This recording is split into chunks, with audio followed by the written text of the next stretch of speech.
Halo tuh semua, namaku Daniel dan di video kali ini aku akan kembali menjawab pertanyaan dari teman-teman lagi semuanya. Nah, karena belakangan ini Bitcoin baru lagi mencapai all time high-nya, udah lebih dari $110.000. Jadi yang bisa aku lihat di sini adalah euforia dari market itu lagi tinggi banget. Bisa kelihatan daripada subscriber yang ada di channelku, itu engagement-nya tiba-tiba meningkat secara signifikan ya teman. Nah karena itu juga jadi banyak pertanyaan-pertanyaan yang masuk. Dan seperti biasa aku akan membantu jawabin ke teman-teman supaya bisa bantu kamu semua, apalagi buat teman-teman yang baru mampir ke channel ini ya. Nah sebelum kita mulai menjawab semuanya, ini aku review singkat portofolioku aja di peluang, yaitu udah sedikit mengalami kenaikan lagi menjadi 1.451.486.399 rupiah. Dan ini sebagian ada yang masih dalam bentuk cash dan nanti mungkin saat Bitcoin lagi koreksi, kalau Bitcoin marketnya udah merah, harganya turun dikit, akan aku gunakan lagi dananya untuk seperti biasa nambah posisi di Bitcoin. Jadi kira-kira seperti itu ya teman. Nah kita bakal langsung aja menjawab pertanyaan dari teman-teman semuanya. Ini yang pertama dari Kak Hengki Pratama, sebenarnya ini mirip-mirip dari Kak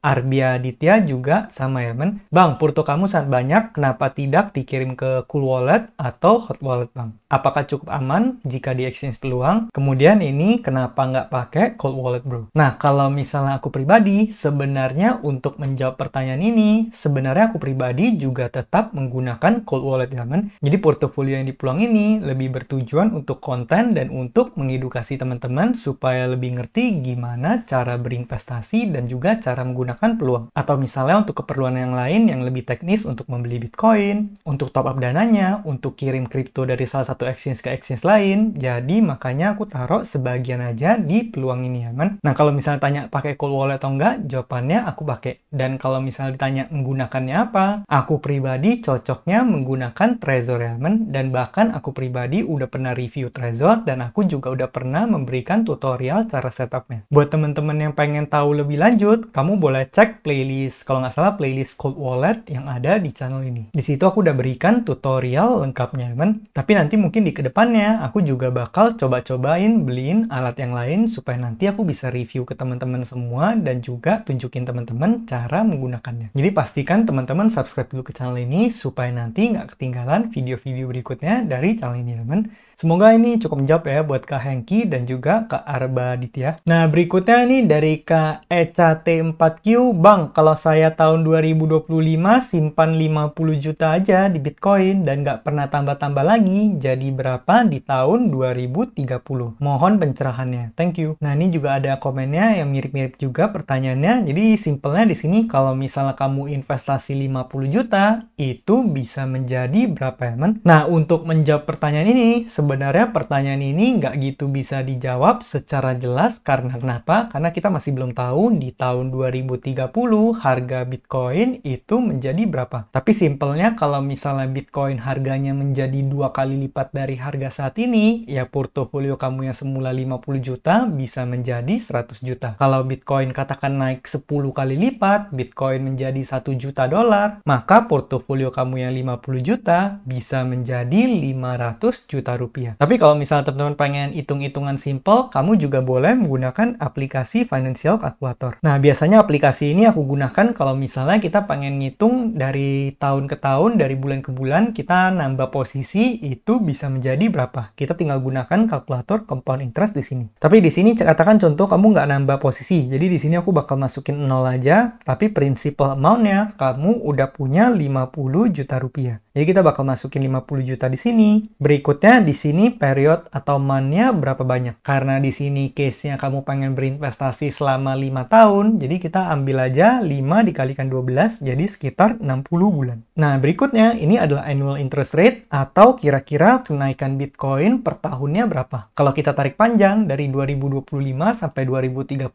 per tahunnya CAGR-nya di angka berapa. Nah, katakan kalau Bitcoin bertumbuh sebanyak 25% aja. Menurutku ini udah cukup konservatif karena kalau kita tarik dari awal kali Bitcoin ada sampai Bitcoin saat ini, itu biasanya per tahun bisa naiknya jauh lebih tinggi daripada angka 25% ini. Tapi yang namanya berinvestasi kan kita nggak bisa menebak masa depan. Jadi misalnya kalau kita pengen memproyeksi seperti ini, ya angka baiknya kita menggunakan angka-angka yang lebih konservatif aja. Jadi kita bakal coba lihat di sini kalau misalnya Bitcoin bertumbuh 25% per tahun, kita pencet calculate di sini, maka di sini kamu bisa lihat total principal kan 50 juta. Maturity value-nya di tahun 2030 itu bisa menjadi 152.587.890 rupiah. Itu kalau misalnya Bitcoin tumbuhnya 25% per tahun. Nah, kalau Bitcoin tumbuhnya 35% per tahun, return-nya bisa menjadi berapa? Coba kita masukin di sini. Kamu bisa lihat portofoliomu yang semula 50 juta itu bahkan bisa menjadi 224.201.000 rupiah. Tentunya ini pertumbuhan yang signifikan banget ya, teman. Apalagi kalau misalnya kamu berinvestasinya dengan tempo yang lebih panjang lagi. Contohnya di sini kamu nggak hanya berinvestasi selama 60 bulan, nggak cuma 5 tahun. Tapi kamu pengen berinvestasi 15 tahun. 15 kita kalikan dengan 12 berarti sekitar 180. Kamu bisa lihat portofolio kamu bahkan bisa bertumbuh menjadi 4,5 miliar ya, men.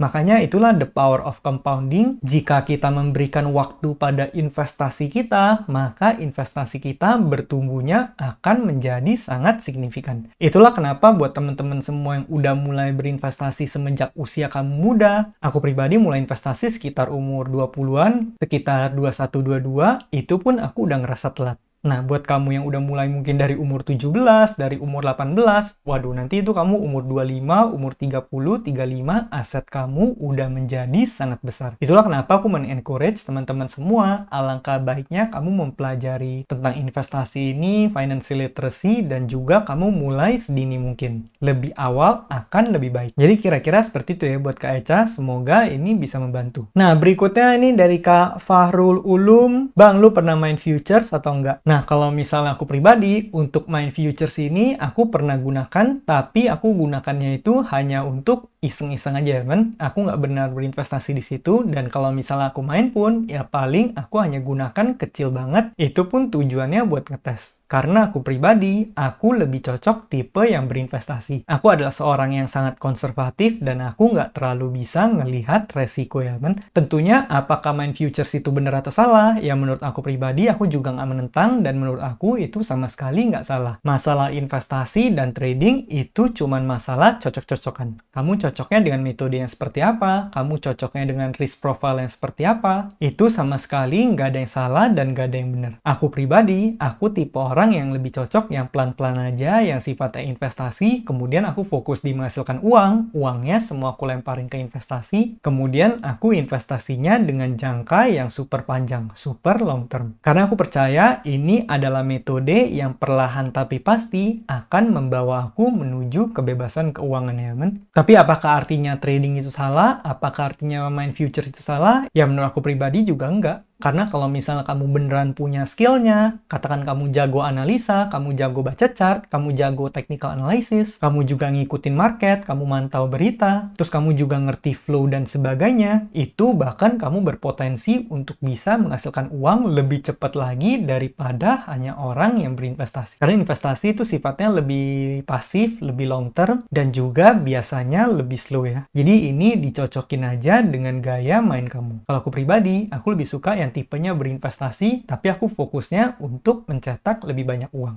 Kalau aku pribadi seperti itu. Semoga membantu ya buat Kak Farul dulu. Nah, berikutnya ini dari Kak Zendi Bae. Ada yang memberikan statement, investor kabur dari S&P 500 karena Mama Rika lagi dijulang resesi. Ayo beli Bitcoin, bukan beli sampah fiat. Nah, di sini Kak Zendi bertanya, lebih untung mana Kak? Antara investasi IDR dengan USDT. Nah, kalau misalnya USDT, sebenarnya USDT itu adalah bukan USD asli ya, men. USDT itu merupakan kripto yang diciptakan oleh Tether dolar, tapi itu di peg 1:1 dengan dolar. Jadi kalau misalnya tanya lebih aman USDT atau USD, ya sebenarnya lebih aman USD, karena itu dolar asli. Sedangkan USDT itu bukan dolar asli, tapi itu di peg 1:1 dengan dolar. Jadi tentunya masih tetap ada resikonya.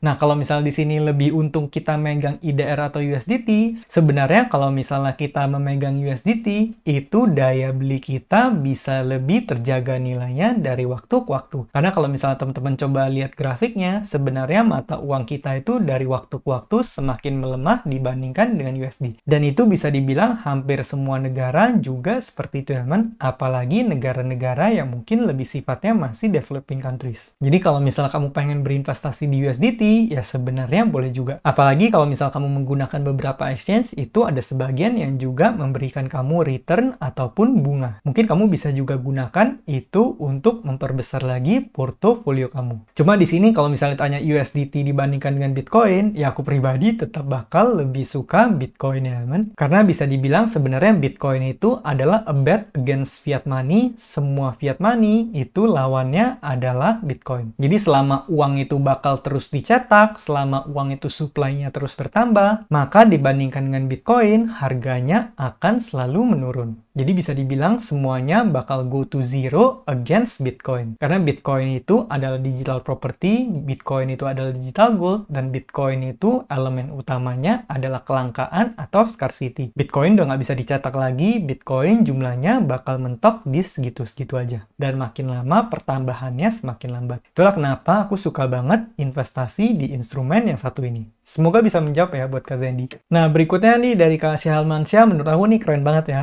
Awalnya aku skeptis, tapi sambil terus mencari tahu, belajar, cari info di internet, dan dari dalam dan luar negeri, ketemu buku judulnya Bitcoin Standard, lalu beranikan diri masuk dikit. Dan sekarang udah masuk lumayan besar seiring meningkatnya conviction, semoga aku benar-benar bisa merdeka 2030. Fokus bekerja sebaik-baiknya dan beli Bitcoin. Nah, menurut aku pribadi, yang dilakukan oleh Kak Asia Halmansyah ini udah merupakan hal yang menarik dan hal yang bagus banget. Karena dia selain berinvestasi, dia juga mempelajari instrumennya dan benar-benar memahaminya, dan semakin seiring berjalan waktu, semakin paham dengan teknologi Bitcoin, maka semakin besar pula conviction-nya dan juga masuknya semakin banyak. Dan kalau misal boleh jujur, perjalanan investasiku juga mirip-mirip seperti ini ya, men. Awalnya juga aku bisa dibilang skeptis, bahkan kalau teman-teman nonton video-video awalku, kalau kamu lihat channelku dari awal, apakah aku langsung investasi di kripto? Jawabannya adalah enggak. Aku bahkan dulunya sering membahas instrumen-instrumen yang lain juga. Tapi seiring berjalan waktu, namanya kita manusia, pasti kita akan belajar hal baru terus, dan kita akan berubah dari waktu ke waktu. Sampai suatu saat aku menemukan satu instrumen ini, Bitcoin, aku pelajari, dan perjalanannya juga mirip-mirip ya, men. Dari cari info, dari kemudian baca buku, kemudian masuk dikit-dikit, lama-lama makin yakin jadi berani masuk banyak. Kira-kira seperti itu. Teman-teman yang udah ngikutin channel ini, pasti kamu juga udah jadi saksi dari perjalanan investasiku. Bahkan aku udah mulai beli Bitcoin dari harganya masih di bawah banget ya, teman. Kalau teman-teman ikuti dari waktu itu aku udah membeli Bitcoin, pasti kamu udah mendapatkan profit yang luar biasa dan porto kamu udah tumbuh signifikan di saat ini. Nah, jadi terima kasih banget buat Kak Asia Halmansyah di sini udah mau berbagi, dan aku cukup yakin dengan apa yang kamu lakukan,